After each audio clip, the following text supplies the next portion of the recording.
नमस्कार मित्रों, मैं पंडित मार्कंडे दुबे अपने चैनल एस्ट्रो टिप के माध्यम से आज नमक, चीनी और आटे के उपयोग से धन वृद्धि के उपाय को लेकर उपस्थित हुआ हूँ।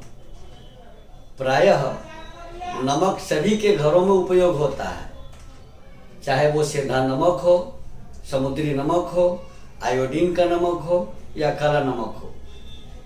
आटे की रोटी सभी खाते हैं, चाय हो, शरबत हो, किसी भी तरह से चीनी का उपयोग सभी के घरों में होता है।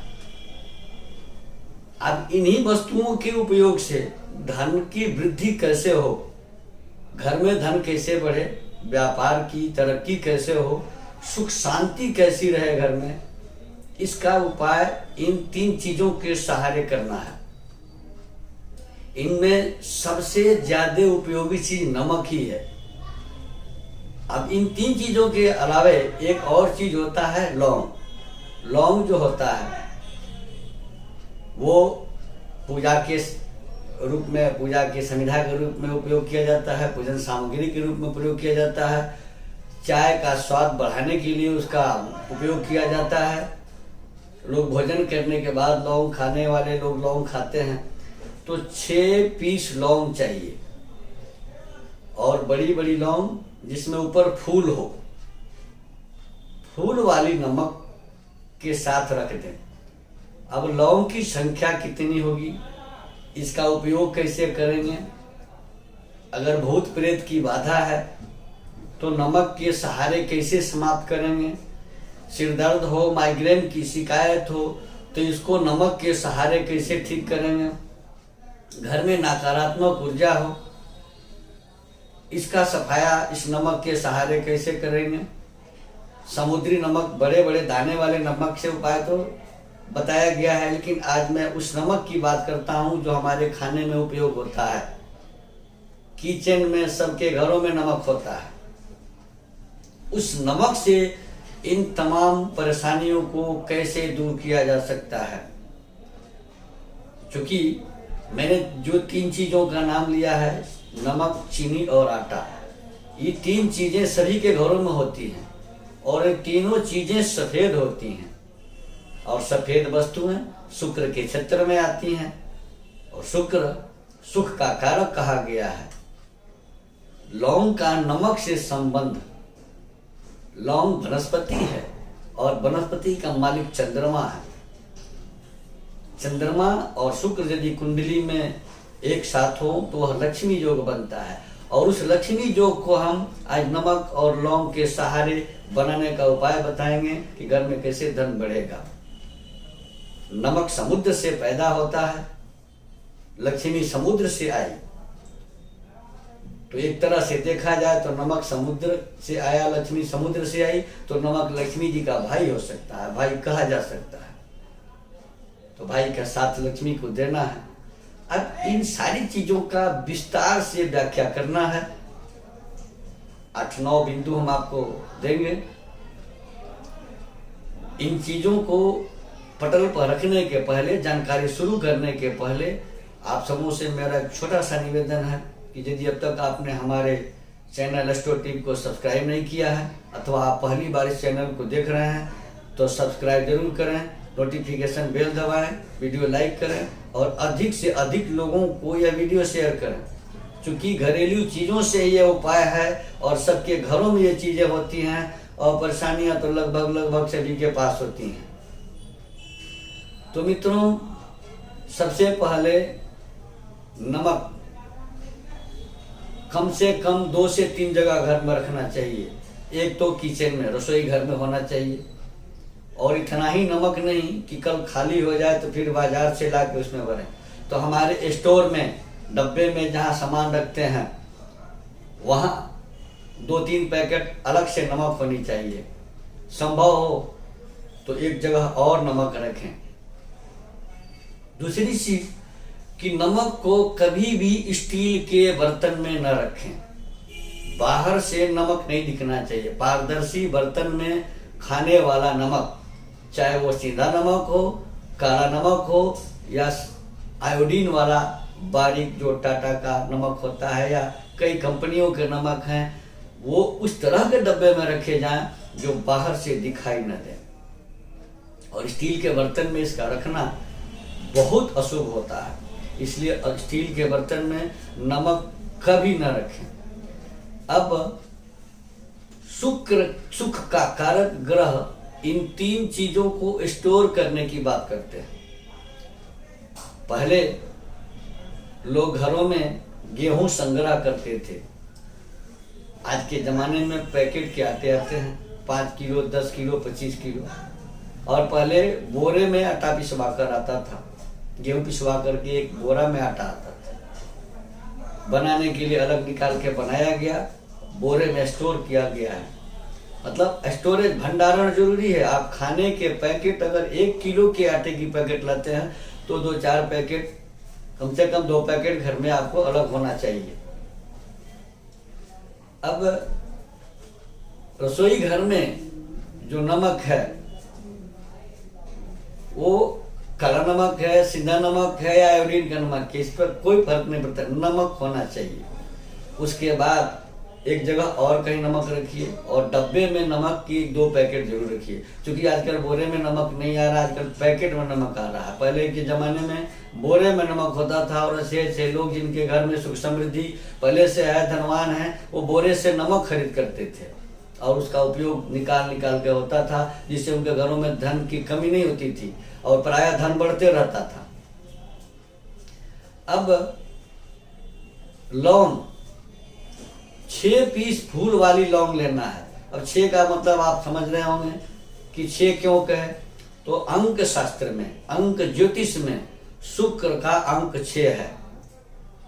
लौंग वनस्पति है, चंद्रमा के क्षेत्र में आता है और नमक सफेद है, समुद्र से आया है, लक्ष्मी का सामान माना गया उसको सफेद होने के चलते। सफेद नमक में 6 पीस साबुत यानी बड़ी बड़ी फूल वाली लौंग रख दें। लौंग का उपयोग नहीं करना है, लौंग को डिब्बे में ऐसे ही रखना है। नमक निकाल के अपने रसोई में डालिए, क्योंकि नमक ऐसा चीज है, अधिक होने से स्वाद बिगड़ जाता है, कम होने पर भी स्वाद बिगड़ जाता है, बराबर पड़ जाए तो स्वाद दुगुना हो जाता है। और वही अगर घर में रहे तो धन भी दुगुना 3 गुना करता है। मैंने पहले भी बताया कि कुंडली में चंद्र शुक्र का योग लक्ष्मी योग बनाता है और घर में जब नमक के डब्बे में लौंग रहेगा तो घर में लक्ष्मी योग बनाएगा और प्रायः धन बढ़ना शुरू हो जाएगा। आप जिस स्तर में है धीरे धीरे उठान होने लगेगा, बढ़ने लगेगा। लौंग को इंग्लिश में क्लोव कहते हैं, बहुत लोग लौंग नहीं समझ पाएंगे तो फूल वाली क्लोव। अब सावधानी क्या है इसमें, सावधानी सबसे बड़ी बात है कि लोग क्या करते हैं कि नमक का डब्बा अगर खाली हो गया, नमक खत्म हो गया, पैकेट डालने हैं, कोई पर्व त्योहार आ गया या कोई ऐसी समस्या आ गई, किसी सूतक के चलते उस डब्बे को साफ करना है, चीनी के डब्बे को साफ करना है, आटे के डब्बे को साफ करना है, तो उस डब्बे को खाली करके पूरी तरह धो धा करके पोंछ सुखा करके उसमें नया सामान डाल देते हैं, नमक हो, चीनी हो या आटा हो। लेकिन ऐसा नहीं करना चाहिए। सावधानी यही है कि जब आपका डिब्बा जिसमें नमक है, चीनी है, आटा है, वो खाली होने के कगार पर है, तो उसमें से 1 चम्मच या 1 चुटकी नमक, चीनी अथवा आटा निकाल कर कहीं रख लें। कागज के पुड़िया में ही न रख लें, लेकिन रख लें और बर्तन को धो दे बढ़िया से। धोने के बाद उसको पोंछ कर सुखा करके जब नया माल उसमें डालना हो, नमक की पैकेट खोलनी हो, चीनी के पैकेट खोलने हो या आटे के पैकेट खोलने हो, तो सर्वप्रथम पुराना वाला आइटम जिसको आपने 1 चम्मच या चुटकी किसी कागज के पुड़िया में रखा है उसको डाल दे। डाल देने से क्या होता है कि धन वृद्धि का सीरियल लगातार बना रहता है, धन बढ़ते रहता है। अब ऐसे अगर खाली आप नया डालते हैं तो ये घटने का सिलसिला शुरू कर देता है। अब बीमारियों में इसका क्या प्रयोग होता है, कैसे प्रयोग होता है, बीमारियों में घर के नकारात्मक ऊर्जा में इसका उपयोग कैसे किया जाता है। तो अगर आपके अंदर, आपके जानकारी में, आपके घर में चाहे आपको सिरदर्द, माइग्रेन से परेशानी है तो 1 डब्बा नमक आप अपने स्नान घर में रख लें, बाथरूम में किचन का नमक उपयोग न करें, अलग से रखे हुए नमक से वहाँ नमक रख लें। और प्रतिदिन स्नान के नमक में स्नान के जल में 1 चुटकी नमक डाल दें और उससे स्नान करें। इस तरह नमक के जल से स्नान करने से माइग्रेन की समस्या जड़ से समाप्त हो जाती है, सिर दर्द की बीमारी समाप्त हो जाती है। दूसरा है, अगर आपके कमरे में नकारात्मक ऊर्जा का वास है, जैसे घर का कोई एक कमरा है जिसमें जाने से डर लगता है, निराशा होती है, भय होता है, तनाव बढ़ता है, तो उस कमरे में शीशे की एक कटोरी ले लें, बाउल, और उसमें सफ़ेद नमक भर दें, लेकिन उसको ढके नहीं, वो खुला रहना चाहिए। जबकि किचन के नमक को ढक्कन बंद होना चाहिए। बाथरूम में नहाने वाले नमक का हमेशा ढक्कन बंद होना चाहिए, नहाने समय उसको निकाल के उपयोग करके फिर बंद कर देना। लेकिन बाथरूम और किचन की बात नहीं है, यहाँ लिविंग रूम की बात है, जिस रूम में आप रहते हैं, जिस रूम से आपको परेशानी होती है। तो शीशे के बाउल या कटोरी में नमक भर के रख दे। रखना किधर है? दक्षिण दिशा में नहीं रखना है, दक्षिण के दीवार की तरफ नहीं रखना है, पूरब दिशा में, पूरब के दीवार की तरफ नहीं रखना है। इसे अधिक से अधिक पश्चिमी दीवार की तरफ रखें या उत्तरी दीवार की तरफ रखें। संभव हो तो उस कमरे के बीचों बीच रखें। अब महीने भर बाद इस नमक को बहते जल में बहवा दें। लेकिन ध्यान रहे, किचन के सिंक पर इसका उपयोग नहीं होना चाहिए। बहवाने वाला काम किचन के सिंक पर ना हो। संभव हो तो किसी तालाब या नदी में डाल दें, अथवा सार्वजनिक शौचालय के जो रास्ते हैं उसमें डाल दें। क्योंकि नमक एक तरह से रिफाइनिंग का काम करता है, क्लीनिंग का काम करता है। शौचालय में पड़ने से शौचालय की गंदगी, नकारात्मक ऊर्जा और परेशानियों को दूर कर देता है। तो इससे घर में अगर किसी बेडरूम में, किसी कमरे में अशांति की व्यवस्था है तो समाप्त हो जाती है।